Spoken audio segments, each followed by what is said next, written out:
जय जगन्नाथ फ्रेंड्स। आज है भाद्र मास कृष्ण पक्ष एकादशी।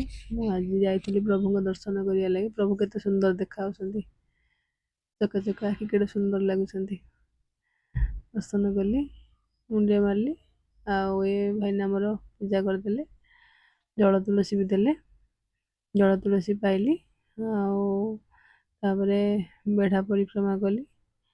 बेढ़ा परिक्रमा कली पाखरे राम लक्ष्मण सीता अच्छा पूजा पाँच हनुमान भी पूजा पाँच से भी दर्शन कली। बड़ा परिक्रमा कली। बड़ा परिक्रमा कर सारिकी ठाकुर मुंडिया मारली। किसी ठाकुर सहित किसी फोटो भी उठे किसी वीडियो भी कली। वीडियो करी फेरिली। फेरला बेले छेना टिके नवापाई जाइली छेना मिललानी। छेना न मिलू पनीर नहीं आसिले। बोले प्रभु इच्छा, प्रभु जहाँ देले। आज खरा बेल भी ताकू ही खाई फल हेंगा टी आनी ताकू भी खाई। किंतु एबे आउ इच्छा लगलानी खाली फल हेंगा खाइबा। आज रातिर खाद्य मोर छेना और मक्का।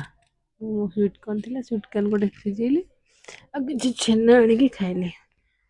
मो भिडियोटी कर मतलब है आज मो रातिर डिनर है मक्का। मक्का एकादशी खाती कि नहीं मुझे जानी कि भेज तो मक्का सिझे खाईदेली। तो मत कमेंट जनइबे खाया कथा कि नहीं। मो चैनल को लाइक सब्सक्राइब और शेयर भी करेंगे। आपण मैंने मो चैनल को देखुथिबार आपण मन को बहुत बहुत धन्यवाद। Thank you. जय जगन्नाथ रहुଛି। मते मो वीडियोटी देखि जनइबे वीडियोटी मोर केमती है। Thank you. जय जगन्नाथ। Good night.